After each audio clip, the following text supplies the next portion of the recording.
What's up, YouTube? Welcome to the Luminaires Archive. I'm Nathan, Luminaire626, and let's go ahead and start discussing the starter decks.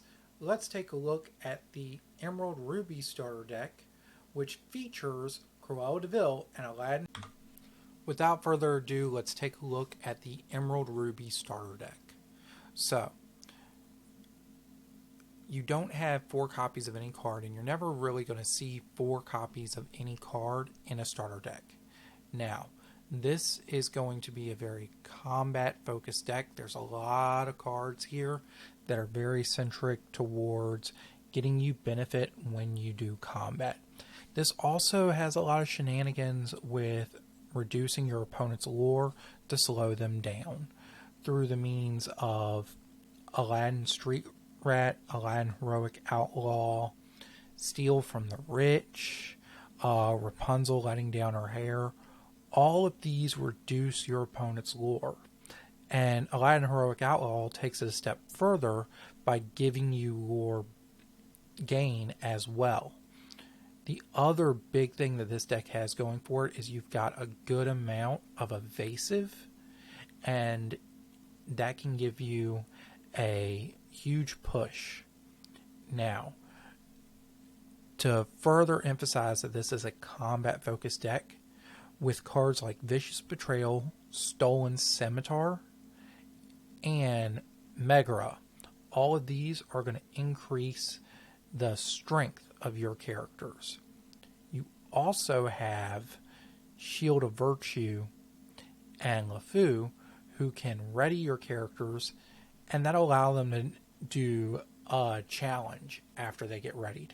But do realize with both of those cards, they cannot quest after you ready them. Now, if we take a look at this, you've only got 6 1-cost cards. You're looking at 10, 11 2-cost cards. And then you're looking at 3, 6, 9, 10, 14 3-cost cards. So you've got a decent low end, but you are a little more focused on starting around turn 2, turn 3. You're not going to be as prevalent on turn 1, but you don't have to have a turn 1 play.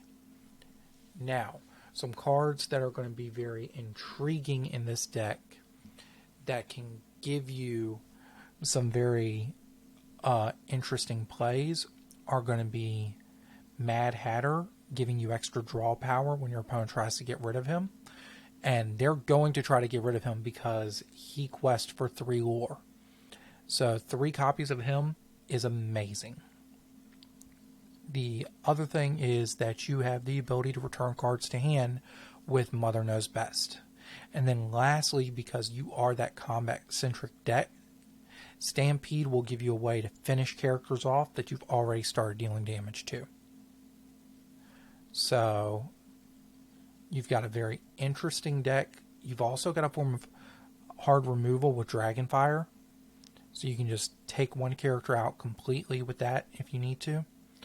But this is going to be very much a deck that you're going to have to sit down and think through your plays very carefully, because you need to decide when is it better to quest and when is it better to challenge. And that's going to be a lot more difficult with this deck because you get more benefits from challenging than some of the other decks. So,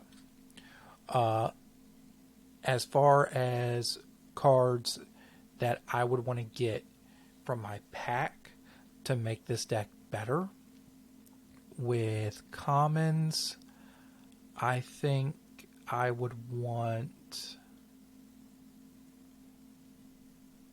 more Jaspers. Another copy of Jasper or another copy of Mad Hatter. If I can pull an extra copy of one of them in a commons spot, that would be amazing. For uncommons, Peter Pan, Pongo.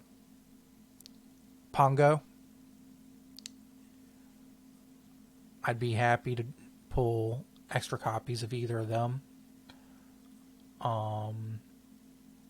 Yeah, that's really it. Well, also Aladdin Heroic Outlaw. An extra copy of him would be really nice. And then for a rare slot, I think for rares, an extra Cruella de Vil. Yeah, Cruella de Vil, really the only rare I would want for this deck. Honestly, what's going to be the hardest card to use in this deck is going to be Steal from the Rich. It's a great card. It has a wonderful effect, but timing that card is going to be so difficult. You have to find the perfect opportunity to play that card. So that's going to be the hardest card to use in this deck. But if you manage to get it at the right time, able to use it at the right time, that can make the difference, and that could actually result in you winning a game you should have lost. So after Gen Con, I will be sitting down and creating a deck list to take these starter decks to the next level. And so I will go through this and make a new version of the list that takes what this deck wants to do and optimizes it. So look forward to that in the future, and we'll see how we can update this deck and make it as strong as possible. If you like the content I'm making on this channel, like and subscribe. And then if you have any ideas for any future content, please put it down in the comments below.